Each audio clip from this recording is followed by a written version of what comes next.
Assalamualaikum warahmatullahi wabarakatuh. Salam guru penggerak. Perkenalkan, saya Apriliani Isikawati, calon guru penggerak angkatan 11 dari Kabupaten Penukal Abah, Lematang Ilir, Provinsi Sumatera Selatan.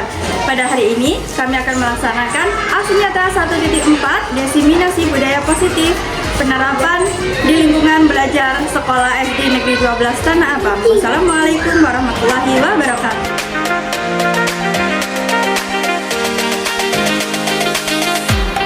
Assalamualaikum warahmatullahi wabarakatuh. Waalaikumsalam warahmatullahi wabarakatuh. Selamat pagi Bapak-bapak Ibu-ibu.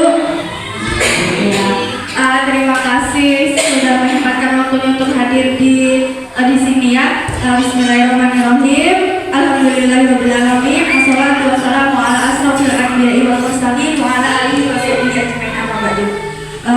Yang terhormat Kepala Sekolah SD Negeri 12 Tanah Abang Ibu Okta Nur Hudayani, yang terhormat Bapak Ibu Dewan Guru beserta staf pendidikan SD Negeri 12 Tanah Abang. Pertama-tama marilah kita panjatkan puji syukur kehadiran Allah Subhanahu wa taala karena berkat rahmat dan hidayahnya kita dapat berkumpul bersama-sama dalam keadaan sehat walafiat. Shalawat serta salam tak lupa kita haturkan kepada junjungan kita Nabi besar Muhammad Sallallahu Alaihi Wasallam yang kita nanti-nantikan syafaatnya di yaumul kiamat. Amin Allahumma amin. Baik Bapak Ibu, terima kasih untuk waktunya, untuk menyempatkan waktunya kepada kami, Bu Iin dan saya. Pada kesempatan kali ini kami ingin melaksanakan diseminasi budaya positif di sekolah. Ini salah satu tugas aksi nyata, Bu ya. Tugas aksi nyata modul 1.4 tentang budaya positif calon guru penggerak angkatan 11. Kami berterima kasih kepada Ibu Kepala Sekolah, kemudian Bapak Ibu Dewan Guru yang berkenan hadir dan saling sama-sama mendukung dalam program kami. Selanjutnya yaitu sambutan Kepala Sekolah. Pada Ibu Okta, saya persilakan. Bismillahirrahmanirrahim. Assalamualaikum warahmatullahi wabarakatuh. Waalaikumsalam. Selamat siang, salam sejahtera kita semua. Yang terhormat Bapak Ibu Guru SD Negeri 12 Tanah Abang dan staf yang saya hormati, narasumber diseminasi yaitu Ibu Iin Pertiwi dan Ibu April dari CGP Angkatan 11 melaksanakan diseminasi budaya positif hari ini. Untuk kegiatan hari ini tidak banyak yang saya sampaikan. Yang pertama, mari kita ikuti kegiatan ini dengan baik. Semoga dengan materi yang disampaikan oleh Ibu Iin dan Ibu April dapat memberikan banyak pemahaman dan pembelajaran bagi kita ilmu, dan kita meskipun kita tidak ikut CGP dan ikut CGP, kita bisa menerapkannya dari ilmu yang kita dapatkan. Semoga kegiatan diseminasi ini juga berjalan lancar dan sukses. Hanya itu saja yang saya sampaikan. Saya akhiri. Wassalamualaikum warahmatullahi wabarakatuh. Baik, terima kasih kepada Ibu Okta. Baik Bapak Ibu, jangan itu ya, kita di sini sama-sama belajar. Sebelumnya kita SBK dulu Bu ya. Ya boleh, kita SBK dulu. Ayo Bu Iin. Boleh berdiri Bapak Ibu. Ayo silakan berdiri, kita SBK dulu ya, biar semangat. Karena sebelum belajar sama dengan anak-anak kita harus melakukan SBK. Baiklah Bapak Ibu, sebelum memulai dan memasuki ke acara inti yaitu pemaparan kami, perkenalkan terlebih dahulu, saya Iin Pertiwi, bertugas di sini mengajar pada kelas 6, dan ada rekan saya juga CGP Angkatan 11 Ibu Apriliani Isikawati mengajar di kelas 1. Sebelum memulai, baiklah kita akan mengadakan ice breaking. Ice breakingnya, Marina menari di atas menara, ya. Jadi Marina menari di atas menara. Marina menari di atas menara. Nah, baiklah. Ready Bapak Ibu? Ready. Oke ya. Marilah menari di atas menara. Marilah menari di atas menara. Menara. Marilah menari di atas. Marilah menari menara. Menari di atas Marina. Ya, terima kasih Bapak Ibu. Ya, semoga dengan apa yang ice breaking yang sudah kita sampaikan bisa lebih merefresh ya. Karena ini sudah siang jam rawan, tapi kami masih minta waktunya kurang lebih 1 jam ke depan. Baik, di sini kami akan memaparkan yaitu modul 1.4 tentang budaya positif, yang mana dari hasil paparan kami ini merupakan hasil pendidikan kami dalam mengikuti guru penggerak kurang lebih dalam 2 bulan. Kami sudah memasuki modul 1.4.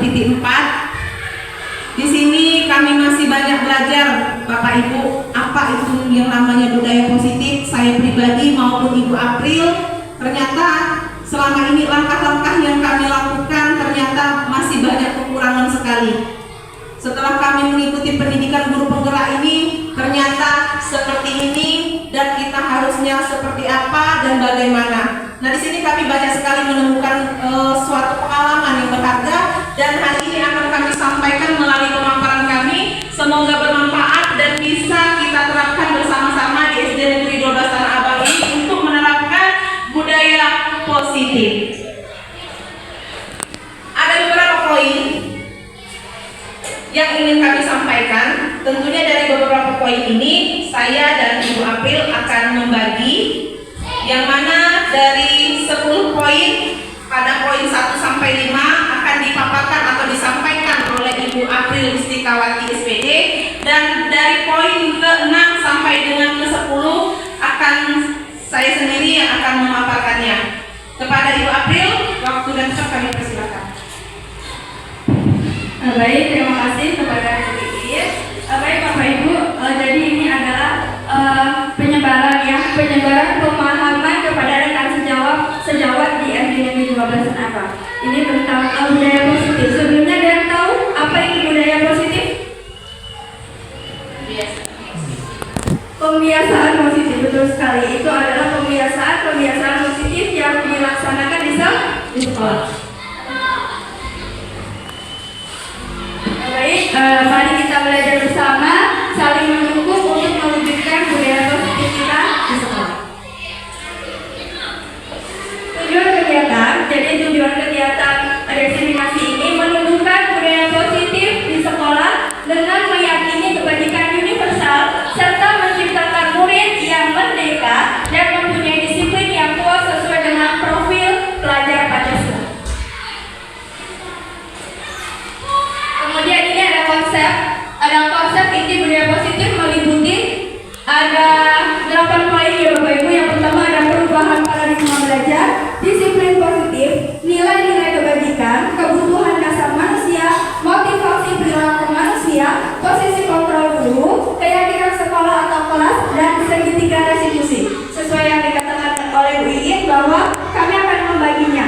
Jadi dari paradigma sampai kebutuhan dasar manusia itu akan saya jelaskan. Selanjutnya akan dilanjutkan oleh Bu Iin dari motivasi perilaku manusia dan segitiga restitusi. Perubahan paradigma belajar.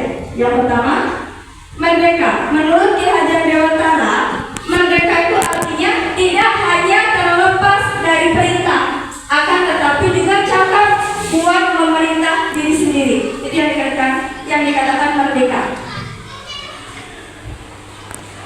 Pembelajaran dengan paradigma baru yaitu pembelajaran yang berpusat pada siswa yang menyesuaikan dengan kodrat alam dan kodrat zaman.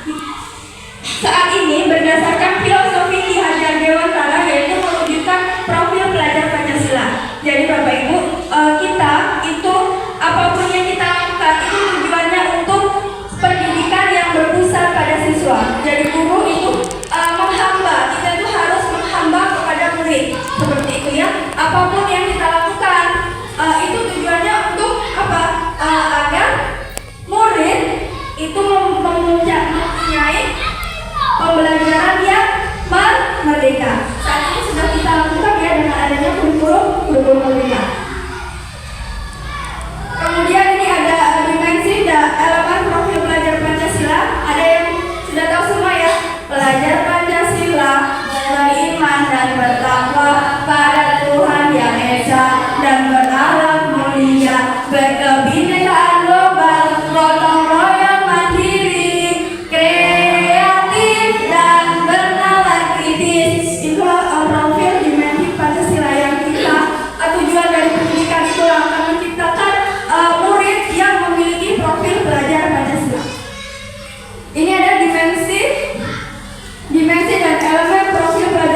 mempelajari tentang kepalan tangan atau teori kontrol.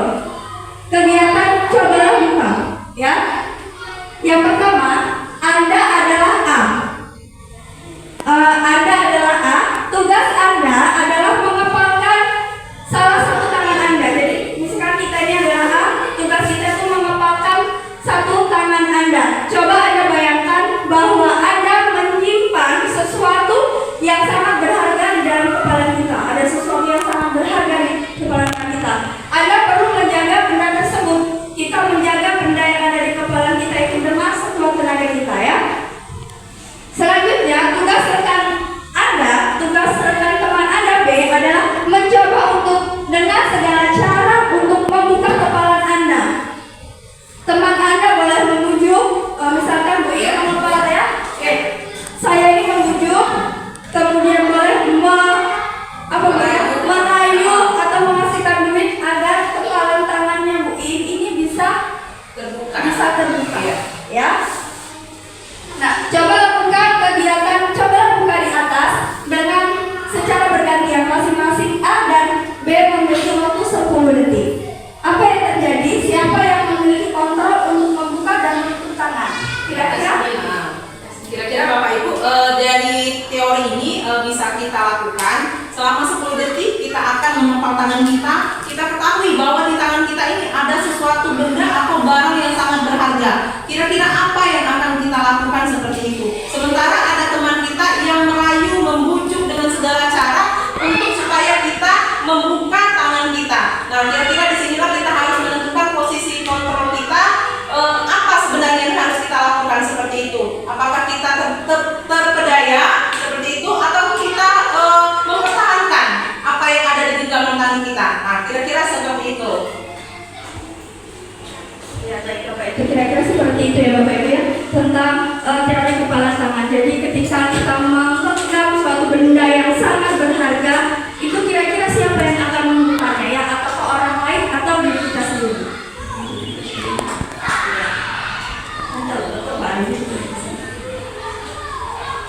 Selanjutnya ini ada pertanyaan tematik. Yang pertama, apa pentingnya menciptakan suasana positif di lingkungan sekolah kita, dan bagaimana Anda dapat menciptakan suasana positif di lingkungan Anda selama ini? Kira-kira nih Bapak Ibu, penting tidak kita menciptakan lingkungan budaya positif di sekolah kita? Penting ya Bapak Ibu, ya. Selanjutnya, apakah hubungan antara menciptakan suasana yang positif dengan proses pembelajaran yang berpihak pada murid? Ada tidak hubungannya lingkungan positif itu dengan pembelajaran yang berpihak pada murid? Bisa, ya? Oke. Boleh Pak? Pak Ibu. Apa kira-kira Bapak Ibu? Ada nggak hubungan menciptakan budaya positif itu untuk pembelajaran murid kita, pembelajaran yang berpusat pada siswa?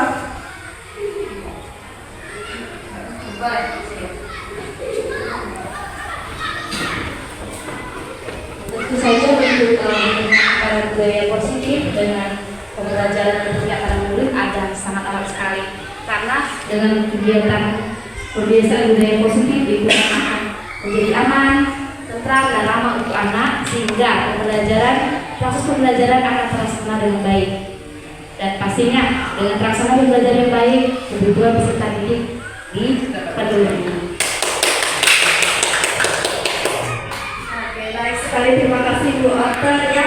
Sangat ada hubungannya, ya, dan itu memang sangat penting kita laksanakan, karena ketika kita sudah menciptakan budaya positif, itu pasti di pembelajaran itu akan merasa nyaman, senang, dan kebutuhan siswa itu terpenuhi. Nanti kita belajar lagi tentang macam-macam kebutuhan, ya.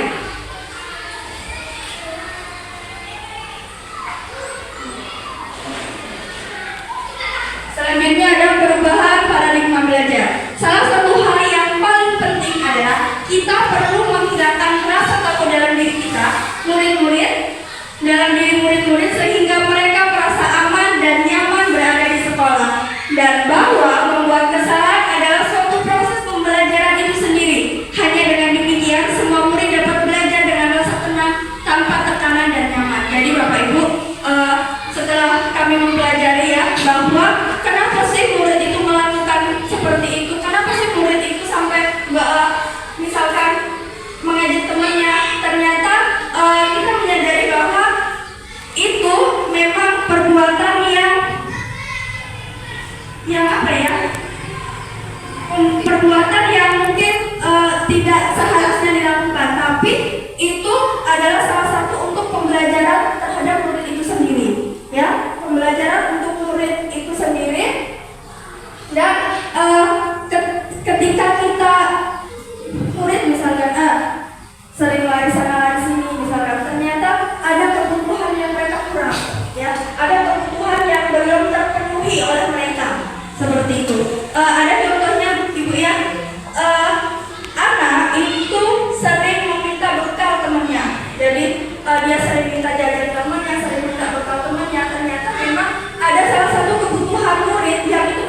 Jadi Bapak Ibu, disiplin sebenarnya diri kita sudah mempunyai ya. Benar sih, ketika dalam diri kita itu sudah menanamkan disiplin, oh ya saya harus disiplin lah, itu pasti akan kita lakukan.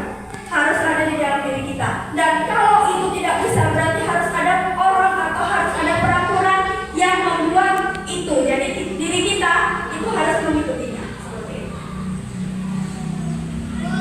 Nih, ada disiplin positif. Disiplin positif berasal dari kata disiplina yang artinya belajar. Disiplin mengacu pada disiplin diri yang memiliki tanggung jawab terhadap apa yang dilakukannya berdasarkan nilai-nilai yang diyakini. Disiplin positif merupakan salah satu cara penerapan disiplin yang bertujuan untuk menumbuhkan kesadaran serta memberdayakan peserta didik tanpa imbalan penghargaan atau reward, ancaman, dan hukuman. Jadi itu Bapak Ibu, disiplin, kita menerapkan disiplin kepada anak itu tidak ada penghargaan, tidak ada hukuman, ataupun tidak ada imbalan. Jadi harus menanamkannya itu benar-benar mereka itu sadar. Nah, nanti kita belajar tentang segitiga restitusi ya, bahwa ketika kita menjadi pemukul, ketika kita menjadi pemateri sebagai pendidik, tujuan kita adalah menciptakan peserta didik yang memiliki disiplin diri sehingga mereka berperilaku mengacu kepada nilai-nilai kebajikan universal dan memiliki motivasi intrinsik dalam perubahan perilaku ke arah yang lebih baik. Jadi Bapak Ibu, anak-anak itu biasanya memiliki motivasi ekstrinsik, eksternal ya. Ada intrinsik, ada ekstrinsik, ya ada eksternal. Jarang siswa itu yang memiliki motivasi intrinsik. Nah, di sini bagaimana cara kita agar memunculkan motivasi itu berada di dalam diri siswa. Karena mereka itu belajar biasanya pengen mendapatkan hadiah atau pernah ya saya itu, ayo anak-anak kalian puasa misalkan puasa Senin sampai Kamis, siapa yang nanti mendapatkan puasa yang paling banyak sampai akhir semester nanti akan mendapat hadiah. Dan mereka itu masih itu motivasinya, masih motivasi X ya Bapak Ibu, eksternal atau ekstrinsik. Selanjutnya ada nilai-nilai kebajikan. Nilai-nilai kebajikan, nilai yang disepakati bersama. Jadi nilai-nilai kebajikan itu nilai-nilai yang disepakati bersama, lepas dari suku bangsa, agama, bahasa maupun latar belakangnya. Contoh nilai kebajikan institusi atau organisasi yang pertama ada profil pelajar Pancasila yang tadi kita sudah sebutkan ya Bapak Ibu elemennya. Kemudian ada Ibu Primary Miras program PIP, toleransi, rasa hormat, integritas, mandiri, menghargai, antusias, empati, keingetahuan, kreativitas, kerjasama, percaya diri, dan komitmen. Kemudian ada keterampilan hidup atau life skill, dapat dipercaya, lurus hati, pendengar yang baik, tidak merendahkan orang lain, dan memberikan yang terbaik dari diri. Selanjutnya ada 5 kebutuhan dasar manusia. Kebutuhan dasar manusia, apa sih kebutuhan dasar manusia? Kebutuhan dasar manusia itu adalah segala sesuatu yang kita lakukan untuk mendapatkan apa yang kita inginkan. Seluruh tindakan yang kita lakukan memiliki tujuan tertentu, dan semua usaha terbaik yang kita lakukan adalah dalam rangka agar kebutuhan dasar kita terpenuhi dengan baik. Itulah yang dimaksud dengan kebutuhan manusia. Selanjutnya ada 5 kebutuhan dasar manusia. Yang pertama ada bertahan hidup, kasih sayang dan rasa diterima, penguasaan, kebebasan, dan kesenangan. Jadi setiap manusia itu pasti akan memiliki atau ingin membutuhkan kebutuhan dasar itu, apalagi murid-murid kita. Yang pertama bertahan hidup, yang kita membutuhkan makanan, pakaian, tempat tinggal, keamanan, dan kesehatan atau kebutuhan primer ya Bapak Ibu ya kalau dari kita itu. Kemudian ada kasih sayang dan rasa diterima. Rasa diterima, dipedulikan, berbagi kerjasama, menjadi bagian dalam kelompok. Itu sama dengan murid kita. Ketika murid itu mungkin ada yang apalagi kelas rendah Bapak Ibu ya, ada yang mungkin ibu-ibu barusan selesai manggil lagi, ada ini apa? Nah itu mereka itu butuh kasih sayang, butuh kasih sayang ya. Kemudian ada penguasaan.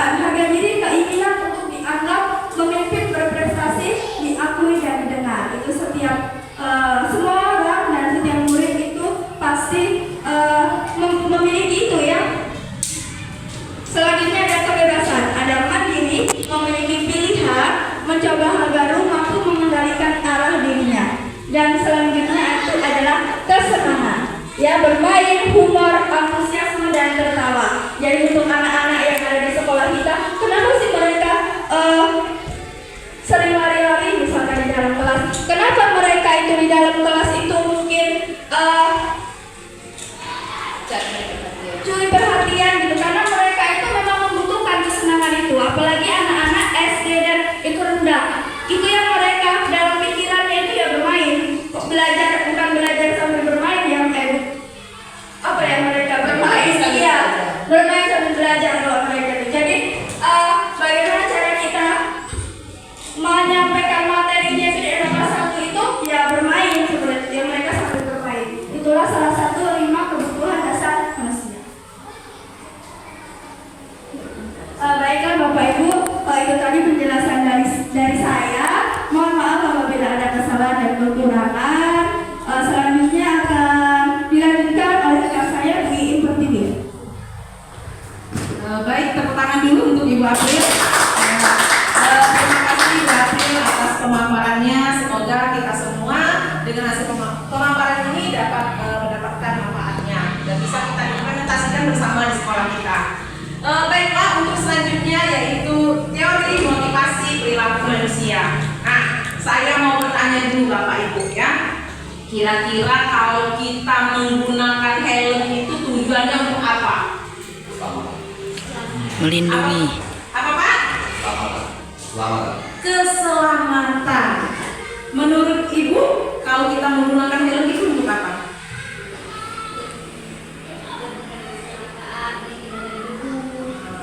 Terhindar dari kecelakaan, terhindar dari debu. Nah, dari sinilah kita Bapak Ibu teori motivasi perilaku manusia, ya. Benar kata Pak Marta. Kenapa kita menggunakan helm? Untuk keselamatan. Siapa yang di sini kalau menggunakan helm itu tujuannya biar tidak ditilang Pak polisi. Nah, disinilah Bapak Ibu ya. Ternyata kita menggunakan helm itu tujuannya untuk keselamatan kita, ya. Kemudian, ya, teori perilaku manusia ini ada eksternal, ada internal, yang mana tadi sudah disampaikan oleh Ibu April, ya. Selama ini kita masih menyadari, bahkan mengalami bahwa sesungguhnya kebanyakan kita maupun siswa kita itu masih yang namanya menghindari ketidaknyamanan atau hukuman. Siswa kita tujuannya datang ke sekolah cepat-cepat biar tidak terlambat. Kenapa? Kalau ditanya, biar saya tidak kena hukum. Berarti siswa kita masih, ya, motivasinya berarti masih eksternal, belum tumbuh dari dalam hatinya. Kemudian untuk mendapatkan imbalan atau penghargaan orang lain, benar kata Ibu April tadi. Ayo, siapa yang puasanya pun nanti dikasih hadiah. Ternyata dia puasa itu karena hanya mendapatkan imbalan. Kemudian ada yang namanya teori perilaku manusia itu untuk menjadi orang yang memang benar-benar ingin menghargai dirinya sendiri. Nah, inilah yang namanya motivasi intrinsik, yaitu memang berasal dari dirinya sendiri, dari dalam hatinya sendiri, bukan karena untuk menghindari hukuman, bukan hanya untuk mendapatkan sebuah imbalan, tetapi dia lebih menghargai dirinya sendiri dan biar bisa bermanfaat untuk orang lain. Next. Kemudian ada hukuman, konsekuensi, dan restitusi. Nah, mungkin selama ini kita Bapak Ibu, saya pribadi baru mengenal yang namanya hukuman, ya, konsekuensi dan restitusi itu baru saya kenal setelah saya melakukan pendidikan ini di Nur Penggerak. Selama ini jujur, saya ini cuma sebagai seorang penghukum, ya, hanya melakukan hukuman. Ya, ternyata hukuman itu menyakitkan Bapak Ibu, menyakitkan siswa. Ya, kita hanya memberikan hukuman, ya, tidak ada yang namanya restitusi. Siswa datang terlambat, kita berikan hukuman. Siswa tidak menggunakan baju olahraga ketika jam pelajaran olahraga disuruh keliling lapangan. Itu merupakan konsekuensi. Kenapa? Dia tidak mematuhi pada saat jam pelajaran. Kemudian ada yang namanya restitusi. Nah, disinilah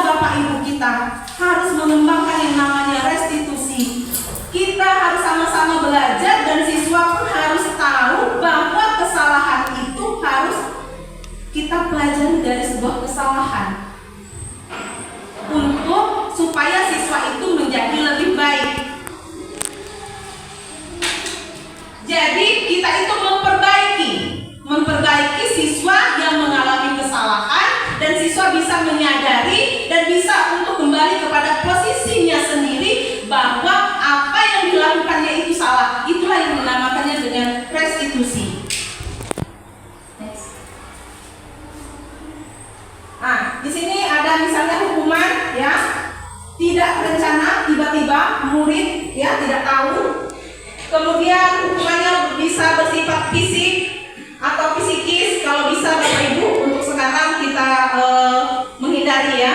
Kemudian ada konsekuensi. Nah, konsekuensi ini apa yang dilakukan oleh siswa ya sebagai bentuk pertanggungjawabannya seperti itu. Kemudian ada restitusi. Nah, disinilah kita harus belajar benar-benar bahwa kita itu harus menerapkan yang namanya restitusi. Proses menciptakan murid memperbaiki kondisi kesalahan dan mengajarkan murid untuk mencari solusinya dengan secara kolaboratif, secara berkolaborasi. Jadi kita tidak hanya selama ini hanya menghukum, mengkonsekuensi. Ternyata karena menghukum itu hanya menyakitkan diri siswa. Karena apa? Siswa tidak bisa memperbaiki dirinya dari kesalahan. Yang ada hanya rasa apa? Rasa sakit dan dendam yang ada dirasakan oleh siswa. Next. Next.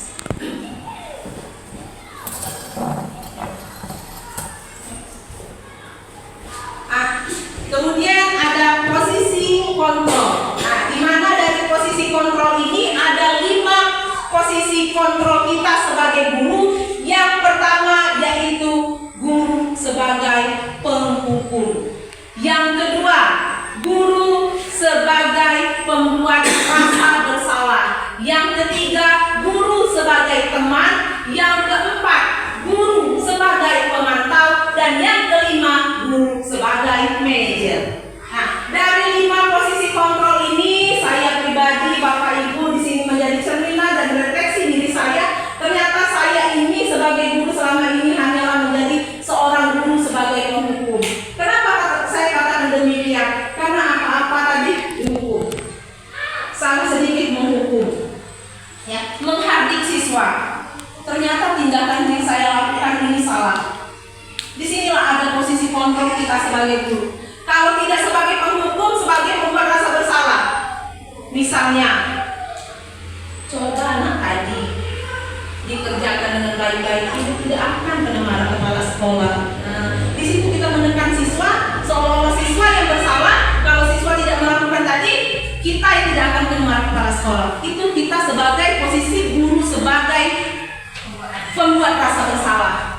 Kemudian sebagai teman, ayolah tolong ibu, misalnya Pak Marta, ayolah tolong bapak ambil air di sini kamar mandi. Ternyata tindakan yang kita lakukan selama ini kuranglah tepat. Apa yang lebih tepatnya? Kita memposisikan diri adalah sebagai seorang manajer. Yang mana posisi sebagai seorang manajer? Kita harus sama. Memposisikan diri kita itu, kita bisa memperbaiki masalah, bisa membantu siswa untuk memecahkan masalah.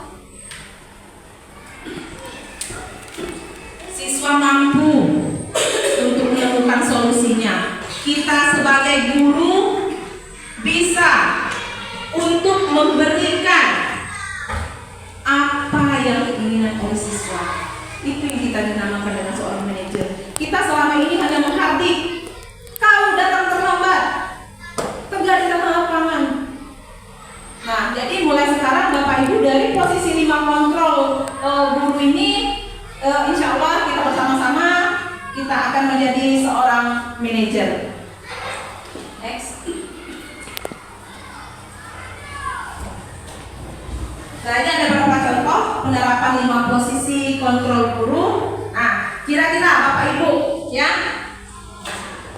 hormat pada bendera 1 jam. Nah, ini merupakan salah satu tindakan dari hukuman, ya. Kemudian berapa kali Ibu, Bapak harus memberitahu kamu selalu saja mengecewakan Bapak Ibu. Nah, ini salah satu dari pembuat rasa bersalah. Kemudian ada kata-kata, ayo dong, nah, tadi sudah saya praktekkan, ayo dong, kata-kata misalnya ambil air. Nah itu merupakan guru dari posisi dia sebagai teman dengan siswa. Kemudian posisi kontrolnya ada sebagai pemantau. Sebagai pemantau ini misalnya Pak Ali, sudah berapa kali kau terlambat? Bapak itu dalam minggu 5 kau terlambat ini sudah 4 kali terlambat tidak ikut upacara. Nah itu berarti kita memposisikan guru sebagai pemantau. Kita tidak tahu apa alasan siswa terlambat. Yang tahunya tadi kita hanya mencecar siswa. Nah kemudian yang terakhir kita sebagai seorang manajer. Nah dari sinilah Bapak Ibu kita belajar. Ya. Kenapa siswa melakukan hal tersebut? Pasti siswa ada alasannya. Apa alasan siswa melakukan tadi? Dia bisa menemukan solusinya supaya hal-hal seperti ini tidak terjadi lagi. Dari sinilah yang namanya kita memposisikan diri sebagai seorang manajer. Seorang siswa bisa memperbaiki dirinya dari kesalahan yang telah dia lakukan. Next. Ini ya ada beberapa tadi merupakan contoh kalimat ya atau kata-kata dari motivasi eksternal tadi maupun intrinsik ya. Next Pak. Nah kemudian ada yang namanya keyakinan kelas. Nah di sini Bapak Ibu saya mau tanya dulu, kira-kira keyakinan kelas dan kesepakatan kelas itu sama atau tidak? Ya Pak? Tidak sama. Oh tidak sama, ya. Baik, benar kata Pak Idil. Yang namanya keyakinan kelas dan kesepakatan kelas itu tidak sama Bapak Ibu, ya. Kenapa? Karena kalau kesepakatan kelas itu ada unsur yang namanya pemaksaan. Balik-balik lagi kita tadi jadi guru penghukum, ya. Tapi kalau keyakinan kelas yaitu nilai-nilai kebajikan yang sudah kita terapkan. Misalnya dari keyakinan dari kesepakatan kelas tidak boleh datang terlambat. Nah, kata-kata tidak itu Pak itu merupakan dari kesepakatan kelas. Nilainya belum ada pada yang namanya nilai kebajikan universal. Apa? Biar menjadi budaya positif dan menjadi sebuah kalimat positif, maka kita susunlah menjadi sebuah keyakinan kelas. Dari kesepakatan kelas menjadi sebuah keyakinan kelas. Bagusnya seperti apa? Hindari untuk datang terlambat. Apa? Datanglah dengan tepat waktu. Nah, kalau yang tadi tidak boleh datang terlambat. Nah, itu merupakan kesepakatan kelas. Keyakinan kelas, datanglah dengan tepat waktu. Izin Pak, tidak boleh merokok di lingkungan sekolah. Keyakinan kelas yang kita buat atau keyakinan sekolah yang kita buat, hindari merokok untuk kesehatan. Nah, kira-kira kalau ke helm tadi untuk keselamatan, kalau merokok kira-kira untuk kesehatan ya. Next Pak.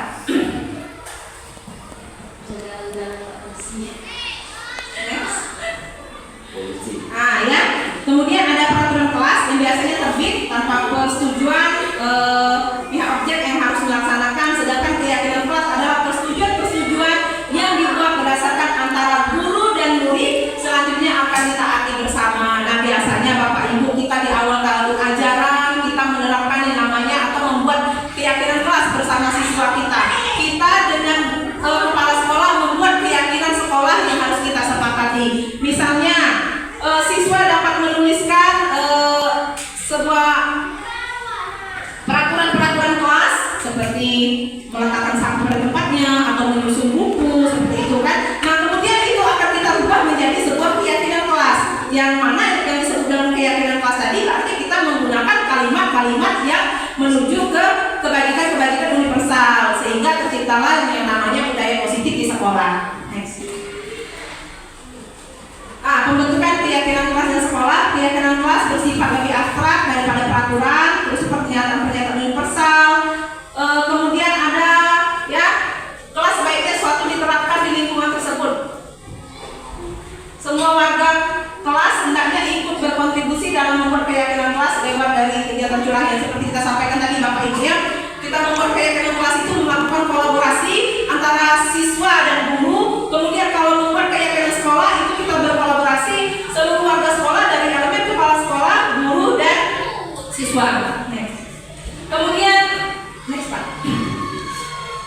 Ini ada beberapa contoh keyakinan kelas 1, kelas 5, Bapak Ibu ya. Nah, kemudian ada yang namanya segitiga restitusi ya. Di sini saya juga baru memahami dan mengenal yang namanya segitiga restitusi, Bapak Ibu ya.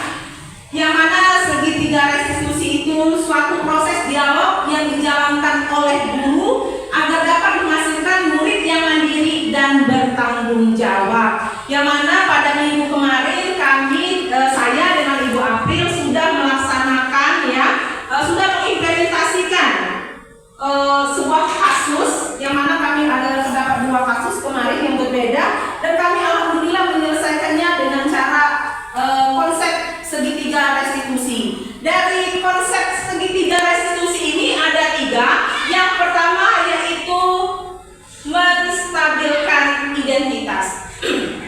Yang mana Bapak Ibu, kalau kita menstabilkan identitas itu berarti kita memberikan suatu pemahaman seperti itu kepada siswa bahwa apa yang telah dilakukannya itu wajar.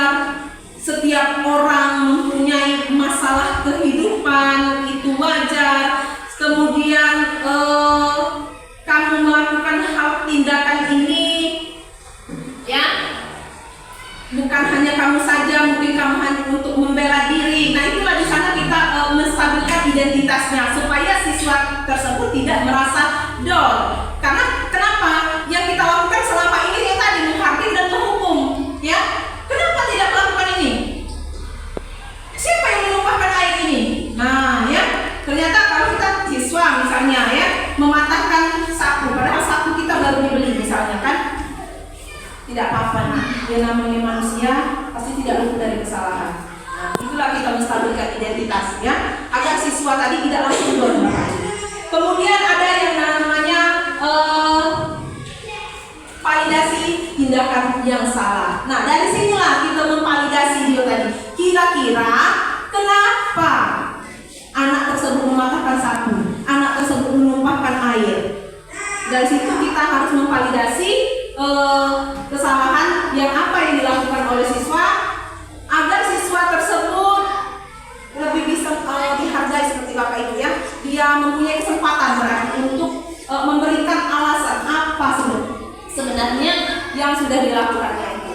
Kemudian yang terakhir yaitu menanyakan keyakinan. Nah, menanyakan keyakinan ini tentu saja dari sebuah kolaborasi yang sudah kita lakukan baik di kelas maupun di lingkungan sekolah, yang tadinya keyakinan kelas maupun keyakinan sekolah.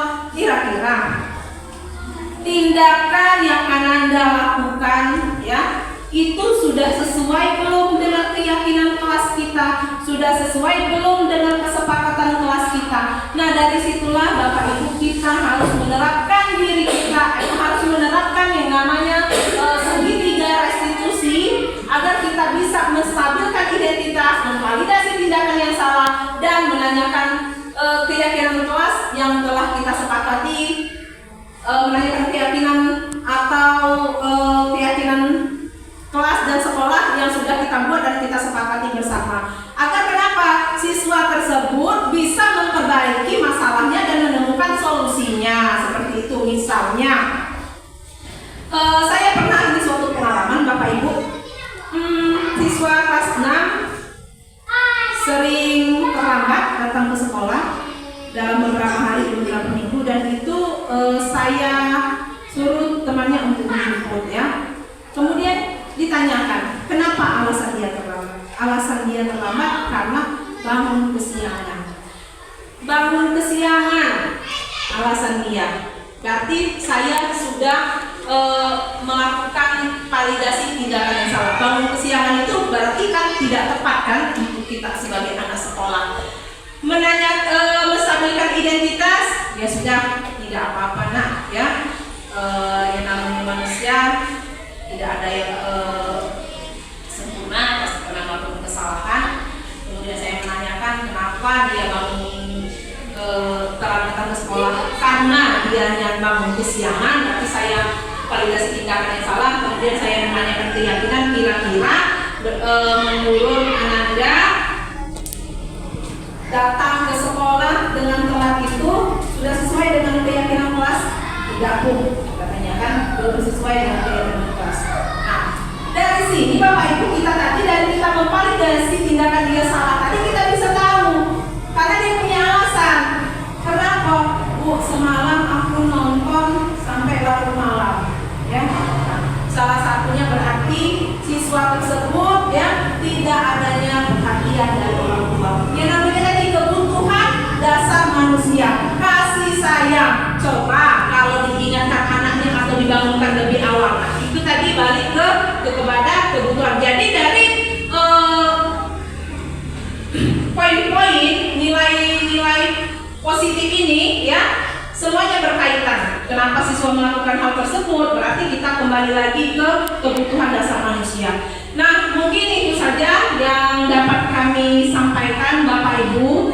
Jika ada yang ingin bertanya ataupun memberikan saran ataupun memberikan kritik, kami persilakan.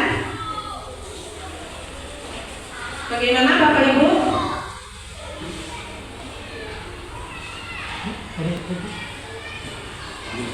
Sudah. Oh ya, baik. Terima kasih Bapak Ibu. Mungkin dari penjelasan kami tadi ya ada hal-hal yang belum paham, boleh kita untuk sharing kembali nanti di luar jam ini. Kami juga masih proses belajar, sama-sama belajar. Alhamdulillah pada modul 1.4 ini kami sudah selesai dan ini tugas terakhir kami yaitu melaksanakan aksi nyata tentang budaya positif. Semoga dari hasil pemaparan kami tadi, paradigma perubahan, restitusi, kebutuhan dasar manusia, motivasi pada diri sendiri ya. Nah, itu semoga kita dapat implementasikan secara bersama-sama agar SD Negeri 12 Tanah Abang ini bisa menerapkan yang namanya nilai budaya positif. Terima kasih Bapak Ibu. Selanjutnya Ibu April.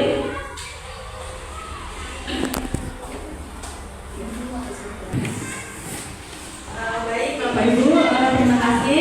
Bu Iin terus menjelaskan materi kami ya tentang 6 poin ya, paradigma pembelajaran, disiplin, kebajikan universal, motivasi, kebutuhan manusia, keyakinan Tuhan dan segitiga restitusi. Jadi ini ada kesimpulan. Jadi kesimpulannya itu harapannya Bapak Ibu ya, kita semua itu dapat menjalankan budaya positif yang ada di lingkungan sekolah kita atau menanamkan budaya positif baik kepada diri kita sendiri maupun kepada murid-murid kita.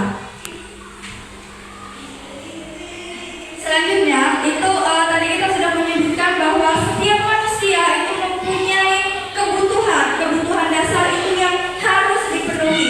Apabila kebutuhan itu tidak dipenuhi, tadi misalkan kasih sayang, ya ternyata mereka memang mencari perhatian. Kemudian ada yang tidak lengkap, misalkan dia datang ke sekolah itu masih lapar, pasti jahil dengan temannya yang ambil jajan temannya lah itu ya, itu ada kebutuhan. Kemudian tadi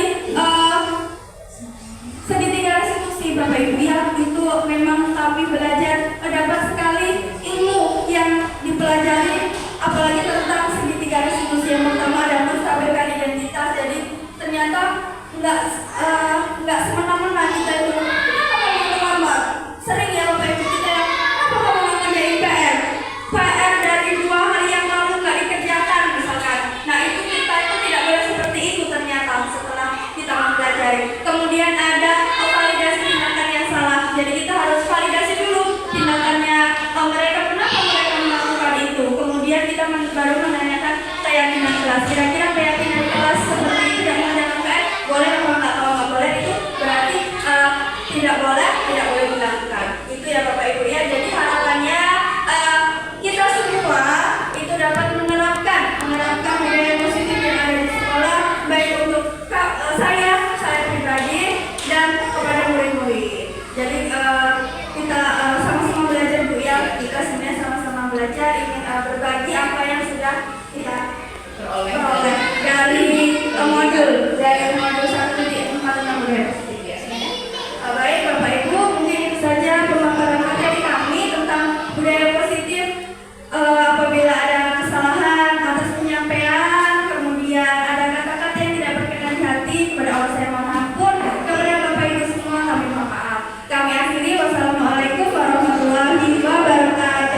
Waalaikumsalam warahmatullahi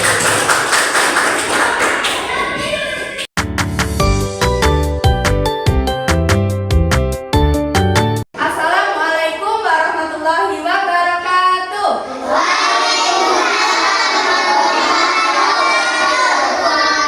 Bagaimana kabarnya hari ini?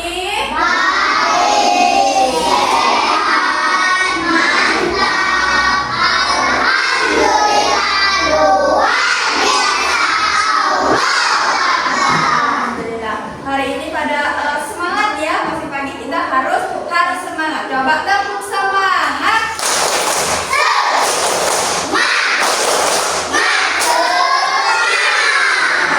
Oke, semangat semua. Baik anak-anak, pada hari ini kita akan membuat keyakinan kelas. Ada yang tahu apa itu keyakinan kelas? Sudah ada yang pernah mendengar? Ya, ada yang belum tahu ya. Keyakinan kelas itu mirip dengan peraturan kelas. Jadi kalau di sekolah kita itu ada namanya peraturan kelas atau ada juga namanya tata tertib kelas. Nah, itu hampir mirip ya. Kenapa sih harus keyakinan kelas? Karena ketika kita mempunyai keyakinan kelas, keyakinan itu akan kita yakini dalam diri kita, ya. Ketika kita meyakini keyakinan kelas itu dalam diri kita, maka kita akan lebih bertanggung jawab. Iya, kita akan lebih bertanggung jawab dengan apa yang sudah kita yakini, apa yang sudah kelas kita yakini. Kemudian sesama guru-guru kita itu harus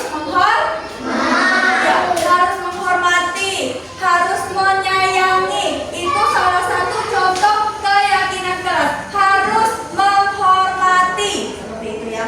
Nah, nanti keyakinan kelas ini akan kita membuat kesepakatannya, membuat kesepakatan kelas. Nah, keyakinan kelas ini anak-anak, misal nih, ketika ulangan itu tidak boleh temennya mencontek, ya. Jangan mencontek ketika ulangan. Nah, di keyakinan kelas itu menggunakan kalimat yang positif. Tidak boleh memakai jangan mencontek. Jangan itu berarti kalimatnya negatif. Kita harus membuat kalimat yang positif. Contohnya, kalau tidak boleh mencontek berarti kita harus bersikap jujur. Itu contohnya, jujur misalkan. Jangan datang terlambat. Nah, tidak boleh memakai jangan datang terlambat karena jangan itu kalimatnya negatif. Kita harus menggunakan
apa? Oke, yang pertama kelasnya harus bersih. Kemudian menjaga kebersihan, disiplin. Setelah kita tadi sudah menuliskan dan menuangkan keyakinan kelas, sekarang kita akan memilih ya, memilih keyakinan kelas, dan keyakinan ini harus kita sepakati, harus kita yakini, dan harus kita laksanakan dengan penuh tanggung jawab. Oke, yang pertama harus menjaga kebersihan. Setuju? Setuju. Membuang sampah pada tempatnya. Setuju? Setuju. Kemudian harus jujur. Setuju? Setuju. Oke, kemudian melaksanakan piket kelas. Setuju? Setuju. Kemudian datang tepat waktu. Setuju? Setuju. Kemudian saling menghormati. Setuju? Setuju.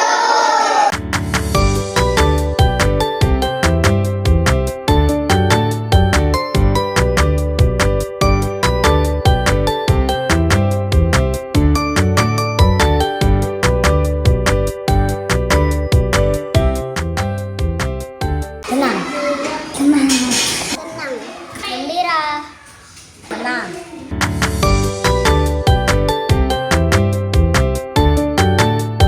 Karena akan bertanggung jawab. Saya akan disiplin.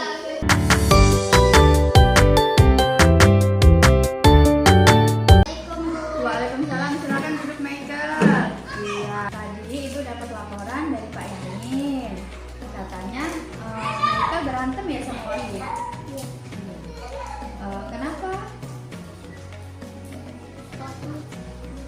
Saya Wahyu bentak-bentak Michael. Iya. Kenapa Wahyu bentak-bentak Michael?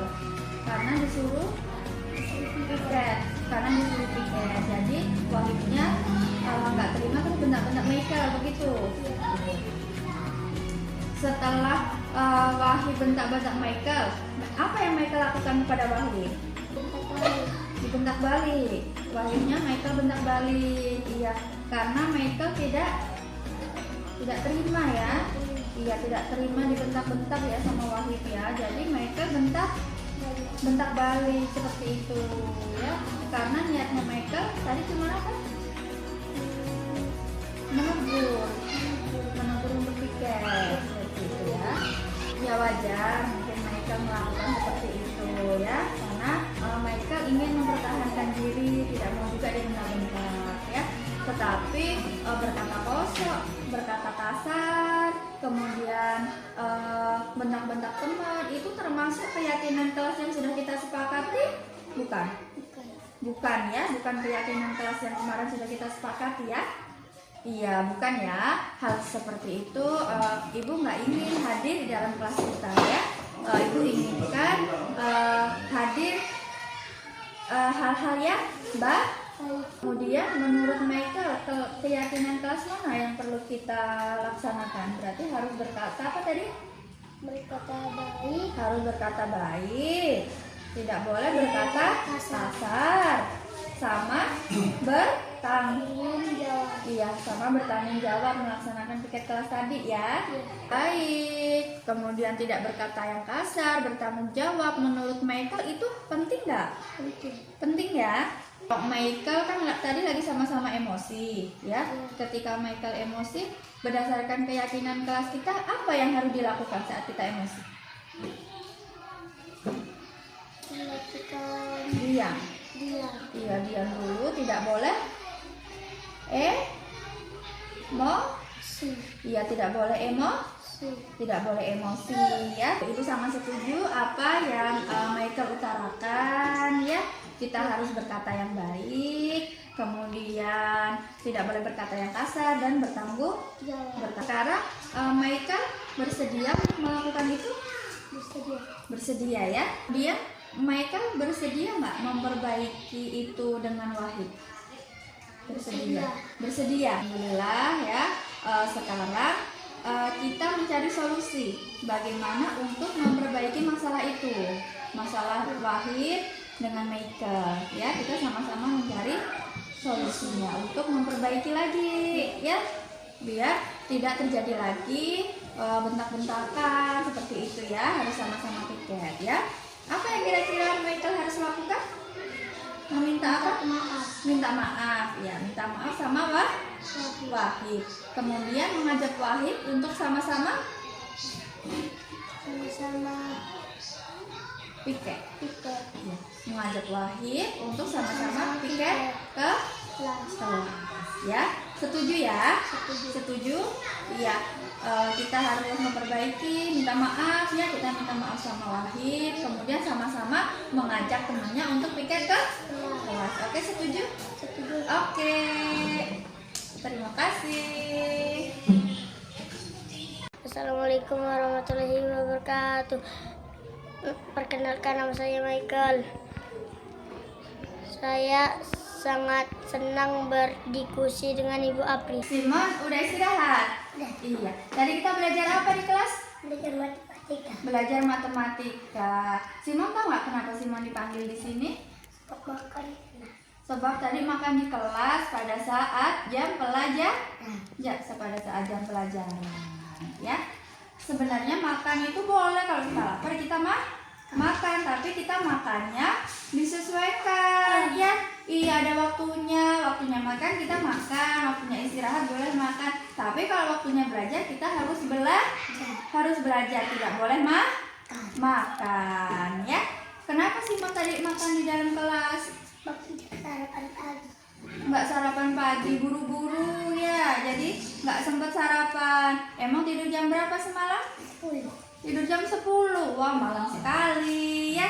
Jadinya nggak sempet sarapan ya karena buru-buru. Tapi Simon biar nggak makan di kelas lagi harus apa? Sarapan. Harus sarapan pagi ya. Masih ingat nggak keyakinan kelas kita? Masih harus jujur, disiplin, bertanggung jawab ya. Kemudian tidak makan saat jam pelajaran. Tadi Simon makan di dalam kelas, berarti itu termasuk keyakinan kelas kita bukan? Bukan, karena di kelas kita tidak boleh makan saat jam pelajaran. Di sini Ibu tidak menghakimi Simon, kemudian tidak marah, tapi Ibu ingin mencarikan solusi agar Simon bisa memperbaikinya.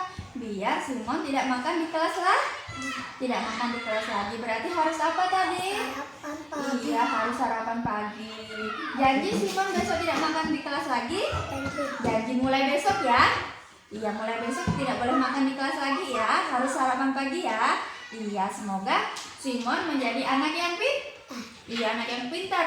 Berangkat sekolah, sebelum berangkat sekolah harus sarapan dulu. Biar langsung nyambung materinya ya. Kalau kita lapar, nggak nyambung nanti pelajarannya. Oke, Simon? Oke, janji? Oke, tos dulu. Iya, terima kasih Simon. Assalamualaikum warahmatullahi wabarakatuh. Kenalkan, nama saya Simon Candy.